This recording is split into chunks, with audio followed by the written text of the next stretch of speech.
Noong unang daan taon ng pinamumunuan ng mga Romano ang mundo, isang simpleng kilusan na naiibang kultura ang isinilang sa dulong silangan ng imperyo. Oo, nagsimula ito sa mga Hudyo. Na sa loob ng mahabang panahon ay kumalat sa buong mundo. Pero kahit saan sila tumira o kung anong wika ang sinasalita nila, di nila kinalimutan kung sino sila. Kabilang sila sa pamilya ni Abraham at sumasamba sa iisang tunay na Diyos. At taon-taon naglalakbay sila pabalik sa Jerusalem para sa mga banal na pagdiriwang. Sa gitna ng isang pagdiriwang nung piyesta ng Pentecostes, nakaharap ng mga bisita sa Jerusalem ang isang grupo ng mga Hudyo na nakakapagsalita sa likas na wika ng bawat tao. Oo, kinikwento nila ang tungkol kay Jesus na pinatay ng mga Romano. Sinasabi nila na nabuhay siya ulit mula sa mga patay at ngayon ay itinaas bilang tunay na hari ng Israel at ng buong mundo. Ngayon, tinatawag ni Jesus ang mga tao na sundin ang kanyang naiibang prinsipyo at mamuhay sa ilalim ng kanyang paghahari o sa ilalim ng kaharian ng Diyos.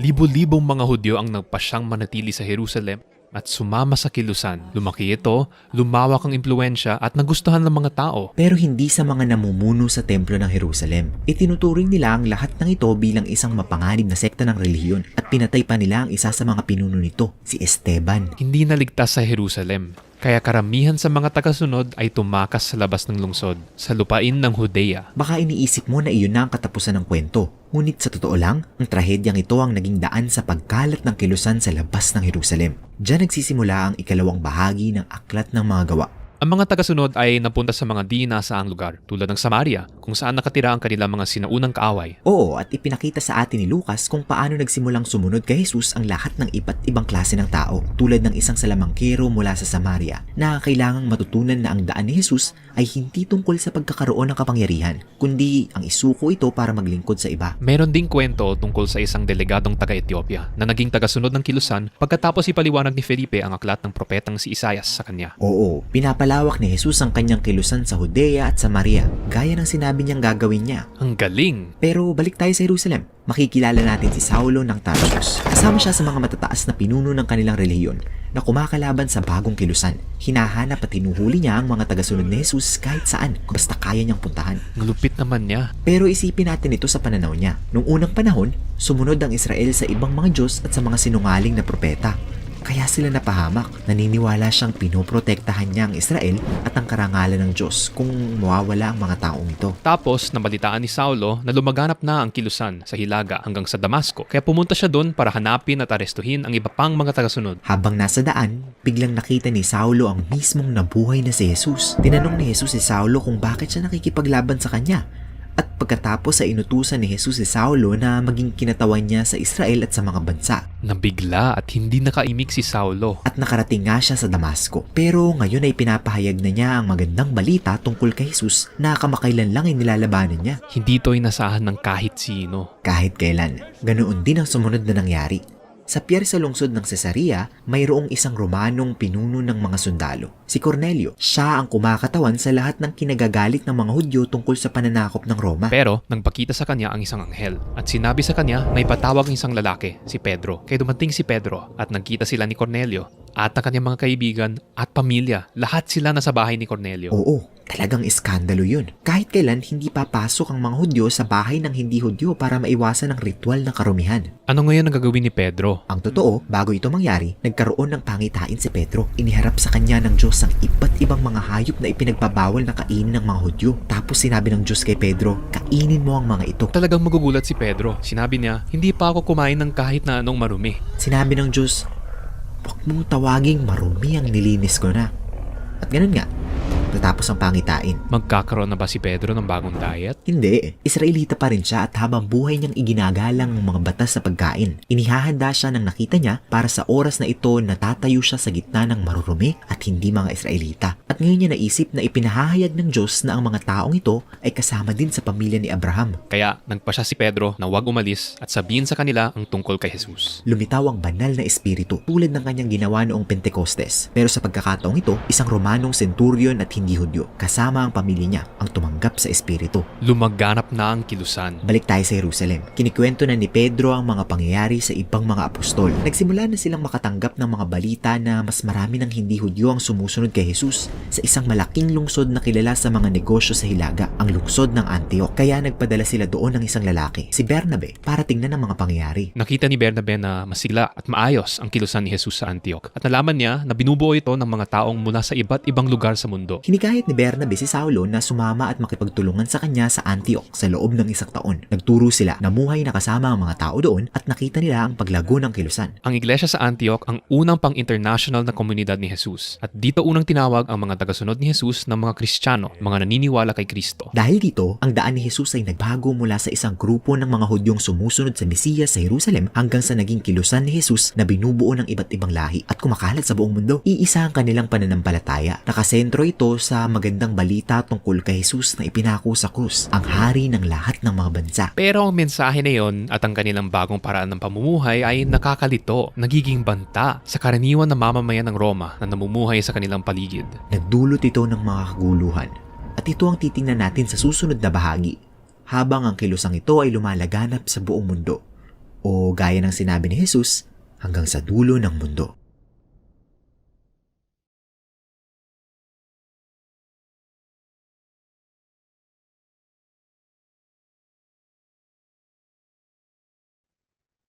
Sana ay marami kayong natutunan sa inyong napanood.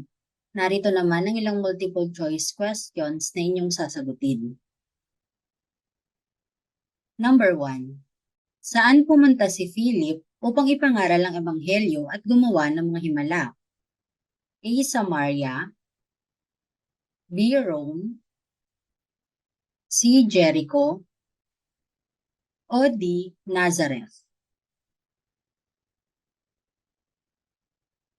Number 2. Sino ang nakatagpo ni Philip sa kalsada at ano ang ginagawa nito? A. Paul, nananalangin. B. Peter, nangangaral. C. John, nagbabautismo. O D. Ethiopian eunuch, nagbabasa ng aklat ng Isaiah.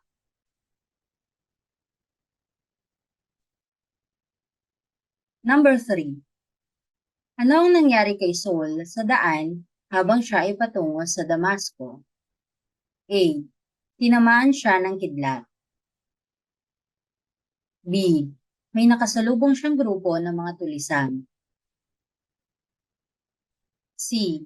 Nakakita siya ng liwanag na mula sa langit at nabulag. O D.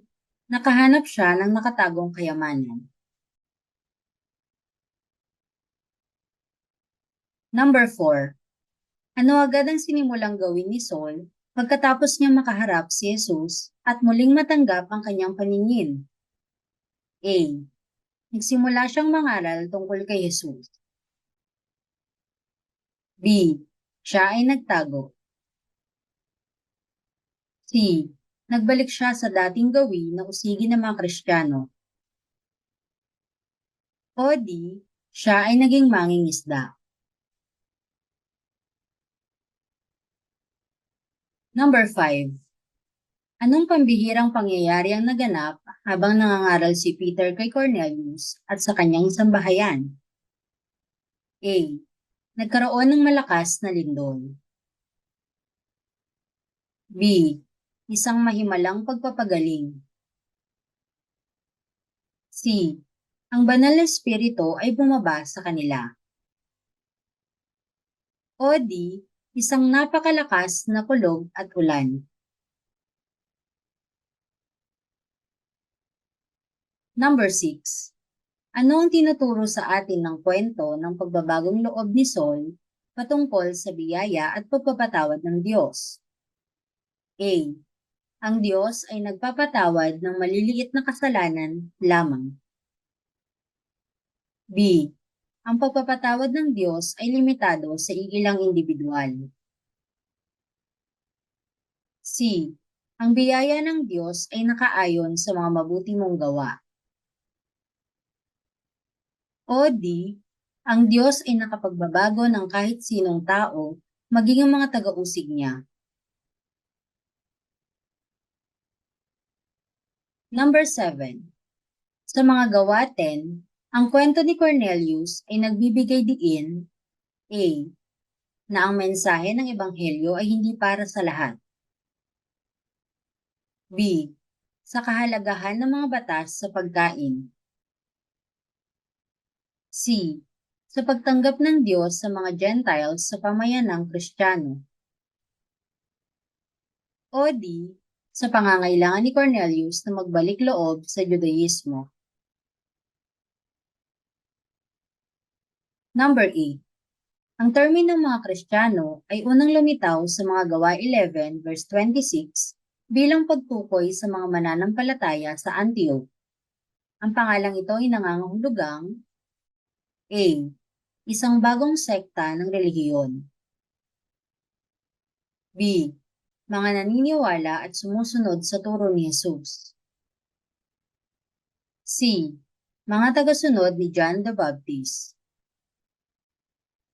O D. Mga disipulo ni Peter. Naway nakatulong ang mga tanong upang mapagtibay ang iyong natutunan. Magkita tayong muli sa ating susunod na pag-aaral na pinamagatang Acts Part 3.